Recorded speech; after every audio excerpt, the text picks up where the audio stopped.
কোন ভারতীয় মুসলমান যতক্ষণ বিজেপি ক্ষমতায় থাকবে ততক্ষণ তার কেশাগ্র কেউ স্পর্শ করতে পারবে না। আজকে সারা ভারতবর্ষে উত্তর 24 পরগনা, মুর্শিদাবাদ, নদিয়া, দক্ষিণ 24 পরগনার যে সংখ্যালঘু ভাই বোনেরা পরিযায়ী শ্রমিক আছেন, সেই সংখ্যালঘু ভাই বোনেরা আজকে চিহ্নিত করে দিচ্ছেন কারা বাংলাদেশি, কারা রোহিঙ্গা পুলিশের কাছে। বিজেপি শাসিত রাজ্য নয়, তামিলনাড়ুতে যান, উত্তর 24 পরগনার মুসলমান তিনি চিনিয়ে দিচ্ছেন এরা আর আমরা এক নই। তো মুখ্যমন্ত্রী যদি চান এটাকে বাংলাদেশ বানাবেন, রবীন্দ্রনাথের ছবি ওনার দলের নেতা পুড়িয়েছেন মালদায়, সেটা আগামী দিনে জোড়াসাগরে পড়বে, তার বাংলার মানুষ সেটা হতে দেবে। মুখ্যমন্ত্রী এটা জানেন যে দুধে কতটা জল আছে, নাকি জলের মধ্যে সামান্য কিছু দুধ মেশানো আছে। এখন নির্বাচন কমিশন যখন রাজহাঁস রূপ ধরে নেমে পড়েছে পশ্চিমবঙ্গের খালবিলে, তখন স্বাভাবিকভাবেই মুখ্যমন্ত্রী একটু হতাশাগ্রস্ত, আতঙ্কিত। আর এই মুহূর্তে গলি থেকে রাজপথ মানুষ সিদ্ধান্ত নিয়েছে তারা তৃণমূল কংগ্রেসকে বিসর্জন দেবে। তৃণমূল কংগ্রেস গৃহীত, পরীক্ষিত এবং পরিত্যক্ত। রাজ্যে যেটা আছে সেটা হচ্ছে দখলদারি, এবং তার সঙ্গে যেটা যুক্ত হয়েছে বাংলাদেশ থেকে বা অন্যান্য কিছু জায়গা থেকে আমদানি করা হয়েছে কিছু জিহাদিদের, যারা পশ্চিমবঙ্গের বিভিন্ন জায়গায় আক্রমণ করছে। উনিও না দলের মির্জাফরদের খোঁজ খবর নিন, কারা বেশি রাতে ফোন করছে। বিজেপির মির্জাফর, বিজেপির মীর মদন কে হবে সেটা তো বিজেপি ঠিক করে। এই যদি কেউ ছাল পড়ে নিয়ে বাঘ বলে নিজেকে ঘোষণা করে, তাহলে আমরা কি করতে পারি বলুন? আমরা তো বাঘ বাঘিনী অনেক দেখলাম। আমরা শ্রীমতী ইন্দিরা গান্ধীকেও দেখেছি, তার সামনে উল্টো দিকে দাঁড়িয়েও আমাদের লোকের রাজনীতি করেছে। তো আমরা দুইয়ে নেমে গেছিলাম, শ্রীমতী গান্ধীর মৃত্যুর পরে বলেছিল তো পার্টিটাই উঠে যাবে। আর আজকে কোথায় আমরা আছি? তৃণমূল চলে যাবে। 2026-এর নির্বাচন তৃণমূলের বিসর্জন অবশ্যম্ভাবী। এবার মা দুর্গাকে স্যালুট দিতে হবে আগামী বিসর্জনে, বিজয়া দশমীর দিনে বাবুঘাটে দাঁড়িয়ে। আর কার্নিভাল হবে না। কোন আমাদের অবস্থান অত্যন্ত স্পষ্ট। বাংলাদেশ থেকে আগত হিন্দু, বৌদ্ধ, জৈন, খ্রিস্টান যারা আছেন, যারা ধর্মীয় কারণে, যারা আজকে ওখানে জীবন সংকটে পড়েছেন, তাদের বেঁচে থাকার স্বার্থে যারা আসছে, তারা যতক্ষণ বিজেপি থাকবে তারা সুরক্ষিত, তারা নাগরিকত্ব পাবেন। কিন্তু যারা একদিনে দেশটাকে নাপাক বলে, অপবিত্র বলে দেশ ছেড়ে চলে গিয়েছিলেন, দেশটাকে দারুল হার্ব যুদ্ধভূমি বলে দেশটা ভাগ করেছিলেন, তাদের ক্ষেত্রে আমাদের একটাই স্ট্যান্ড, ডিটেক্ট অ্যান্ড ডিপোর্ট। রাজ্যে যেটা আছে সেটা হচ্ছে দখলদারি, এবং তার সঙ্গে যেটা যুক্ত হয়েছে বাংলাদেশ থেকে বা অন্যান্য কিছু জায়গা থেকে আমদানি করা হয়েছে কিছু জিহাদিদের, যারা পশ্চিমবঙ্গের বিভিন্ন জায়গায় আক্রমণ করছে।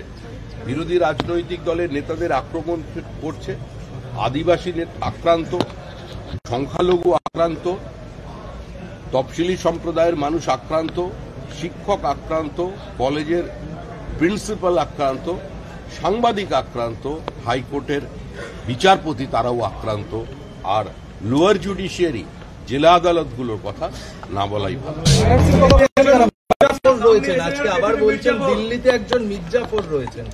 মমতা বন্দ্যোপাধ্যায় বলছেন যে উনিও না দলের মির্জাফরদের খোঁজ খবর নিন, কারা বেশি রাতে ফোন করছে। বিজেপির মির্জাফর, বিজেপির মীর মদন কে হবে সেটা তো বিজেপি ঠিক করবে। আসলে স্বাধীন ভারতের ইতিহাসে অমিত শাহ থেকে বড় কোনো ভোট স্ট্র্যাটেজিস্ট এখনো জন্মগ্রহণ করেনি। তার যে স্ট্রাইক রেট,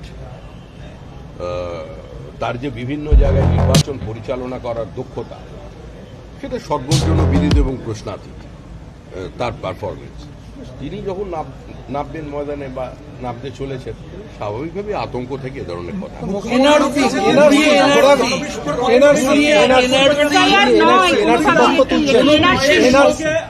কোন বিশেষ সম্প্রদায়কে আপনারা যদি অধিকার কাটতে আসেন, রয়্যাল বেঙ্গলকে আঘাত করলে বাঘিনী পাল্টা রিয়াকশন দেবে। নিজেই যদি কেউ ছাল পড়ে নিয়ে বাঘ বলে নিজেকে ঘোষণা করে, তাহলে আমরা কি করতে পারি বলুন? আমরা তো বাঘ বাঘিনী অনেক দেখলাম।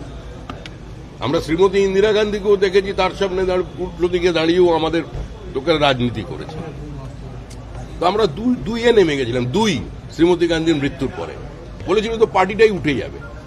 আর আজকে কোথায় আমরা আছি? একটা সময় ছিল যখন কংগ্রেসের বিরুদ্ধে আমরা জোটবদ্ধ হতাম কংগ্রেসকে 1:1 লড়াইয়ে নিয়ে আসার জন্য। আজকে আমার জীবদ্দশায় এটাই আমার দেখা সবচেয়ে বড় সাফল্য আমার দলের, যে আমাদের বিরুদ্ধে মানুষ জোটবদ্ধ হচ্ছে।